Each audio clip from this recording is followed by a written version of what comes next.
The Bengals are also continuing to look for Marvin Lewis's replacement, and our friend Dave Lapham of the Bengals Radio Network joins us right now. Dave, thanks for joining us. There are so many names that are floating around with the Bengals, from Rams assistants to Vance Joseph. The Hugh Jackson rumor is out there. Are there any candidates that you're hearing about that are in the mix that excites you, that you would say right now, for me, this is the clubhouse leader? Well, first of all, Stan, Matt, how you guys doing? Doing good. Good. I think, they are going to go through a laundry list. I mean, they have like over 20 candidates on an initial list. I don't think they're going to interview that many, but they may interview as many as half of them, and then regroup and decide who they're going to go for the second interviews. They have interviewed in-house candidates, and now they're outside of the organization doing their interviews. And I think, the big thing now is to go for these young offensive-minded coaches.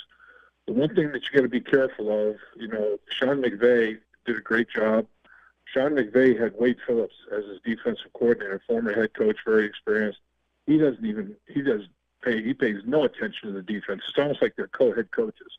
Wade Phillips runs the defense, Sean McVay runs the offense.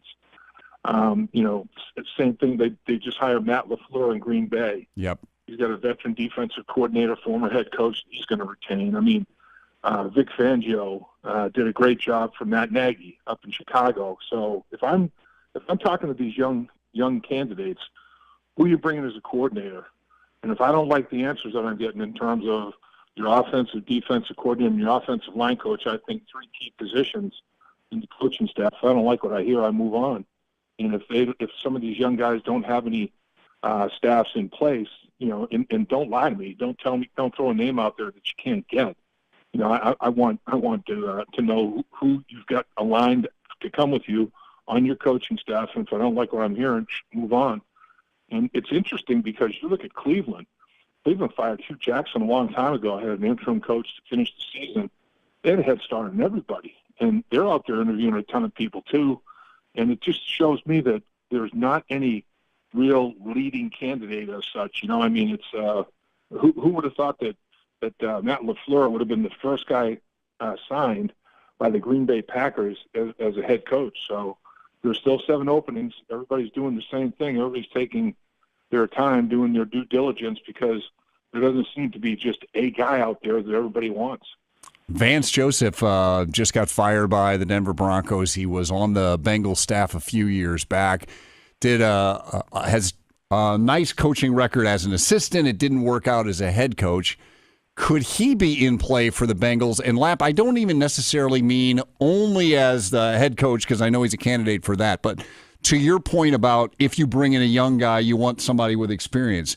Could he be on the Bengals staff as a D coordinator with a younger head coach? How does Vance Joseph, is he figuring in the Bengals plans, or could he at all? Yeah, I think it's possible. I think he could. He's in line. The Denver Broncos have to pay him $6 million over the next 2 years. So whatever job he gets, if he doesn't make that much money, the Broncos have to make up the difference to the tune of $3 million a year or whatever the number is. So yeah, I think he is. I think he'd be in play as a potential coordinator, and I think he would be in play as a coordinator with some of these young candidates as a head coach, because of his reputation around the league as one of the better defensive coaches. I will say that when he was here in Cincinnati as a secondary coach, it was a clinic. I mean, standing behind him at training camp practices and listening to him coach his defensive backs in the team period, don't out of this formation, forget about that route tree combination. It's not going to happen. Focus your eyes on this type of thing. It just, the information he would give them and simplify it and make it very easy for them to understand. Played the quarterback position at Colorado, and he would just, see the secondary through the quarterback's eyes, and it was very interesting. I thought he was as good a position coach as they had in quite a while, maybe in the back end in the history of the franchise. He was very, very good. To me, though, I wouldn't – the guys that I have been pounding the drum for a little bit, beating the drum in the last couple of weeks, they don't seem to have an interest in. That's Mike Munchak. Mike Munchak has been interviewed by a few people, and I just go back to best team I ever played on was headed by a Hall of Fame offensive lineman named Forrest Gregg. Mm-hmm. We had Jim McNally as our offensive line coach. I would have no problem with Mike Munchak and bringing in the discipline and things that he values as a head coach, and he could probably draw a pretty good coordinator with him, and then have Frank Pollock being retained as his offensive line coach. So I think he was as good a coach as they had on their staff this year. Frank Pollock he maximized his talent in the offensive line. So that type of dynamic could work, in my opinion. I think they need that type of discipline again, and an authoritarian type figure. And that one wouldn't upset me because they don't seem to be wanting to go in that direction. And I know that Frank Pollock made a big impact on not just the offensive linemen, but unsolicited quarterbacks would tell me how big an impact he had on the offense. Running backs, Giovanni Bernard, Joe Mixon, idolized Frank Pollock. I mean, what he was doing with the offensive linemen. So he made a big impact on this football team. And if they didn't interview him, I think they should. Mm-hmm. And I think the guys that they did interview, the in-house candidates, I don't think he's going anywhere. I think they think highly of Bill Lazor and Hugh Jackson. Obviously, they interviewed as well. He's in kind of a different category, but I do think, Darren Simmons, Bill Lazor, Frank Pollock, there would probably be discussions with whoever the head coach might be in terms of retaining some or all of these guys.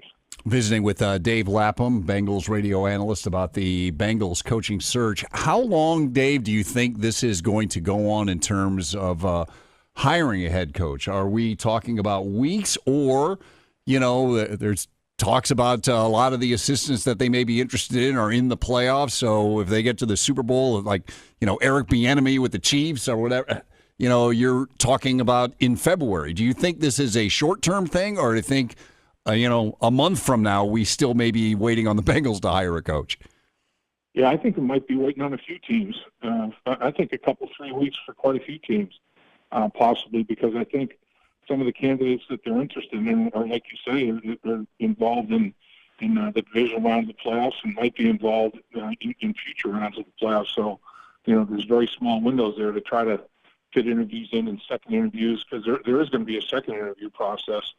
So it would not surprise me if we're, a 3-week time frame cycle-wise for the Bengals anyway, and we're only, into the first week of it. So, yeah, it is going to be an interesting process. There's no question about that. Hey, Lap, before I let you go, how cognizant are the Browns and Katie Blackburn, the decision makers with the organization, about a candidate's appeal to the masses, to the fan base?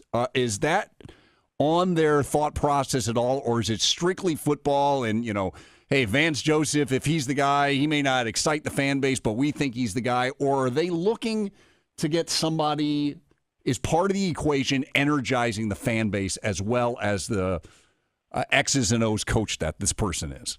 I think that energizing the fan base is part of the equation, but I think that the football part of it is the biggest part of the equation in their minds. I think that, it's like when the Pittsburgh Steelers hired Mike Tomlin. He was basically the Rooney Rule interviewee. Yep. And he dazzled them. And I think that's one of the reasons that they're going on as many interviews as they possibly can. You're looking for that lightning in a bottle, like the Mike Tomlin, like Sean McVay when he dazzled people, as a very, very young candidate to be a head football coach. So I think they're exploring young, old, offense, defense, everything in between. I think they're going to go on as exhaustive a search as they possibly can to find the best candidate to fit, all the requirements that they're looking for from a football standpoint, energizing the fan base standpoint, everything involved with it. All right, Lap. Appreciate you taking a few minutes for us. Really enjoy your work, and I'm sure we'll catch up with you as this search drags on and continues. Appreciate you taking a few minutes for us. You got it, guys. Thanks.